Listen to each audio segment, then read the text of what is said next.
Good morning, everyone. This is Manjari Shukla from the Department of English, Vasanta College for Women, Rajghat. The title of this presentation is Understanding Song 1, written by Rabindranath Tagore in the work Gitanjali.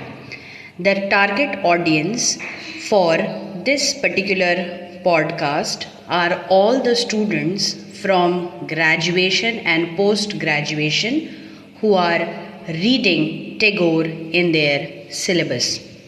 The learning outcome of this particular podcast, as expected by me, is to make the things understandable for each of the listeners. So here I begin.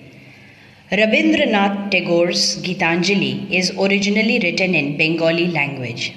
The English Gitanjali or Song Offerings is a collection of 103 English poems of Tagore's own English translations.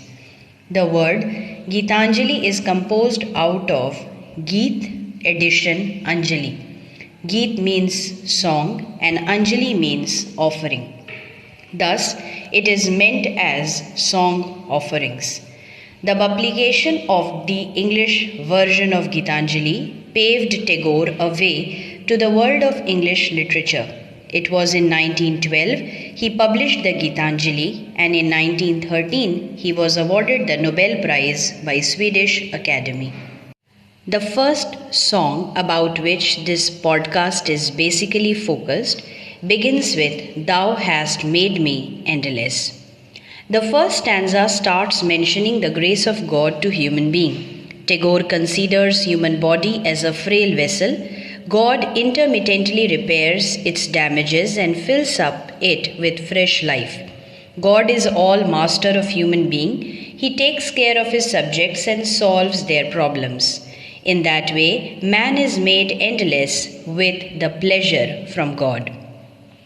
The second stanza says God is a great flute player or a musician, and the poet is considered to be a flute.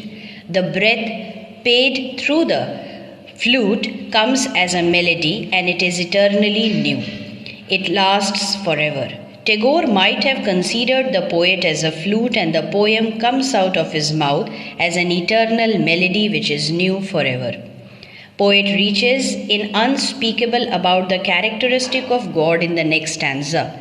Every touch from the God touches poet's heart, which fills his heart with overjoy and makes him in a state of pleasure, an extremely happy state. Tagore in the last stanza says, God's infinite gifts comes only to him, to his little hands. God will save this person, protect him, bless him. He will be the same person even when the ages pass. His special room in his heart to store all the blessings of God. God continues to pour his blessings to rooms of the hearts of his devotees, but still there is always more room to be filled. Hence, God is omnipotent and omnipresent. I hope this podcast proves to be of help in making you understand the first song of Gitanjali in a better way.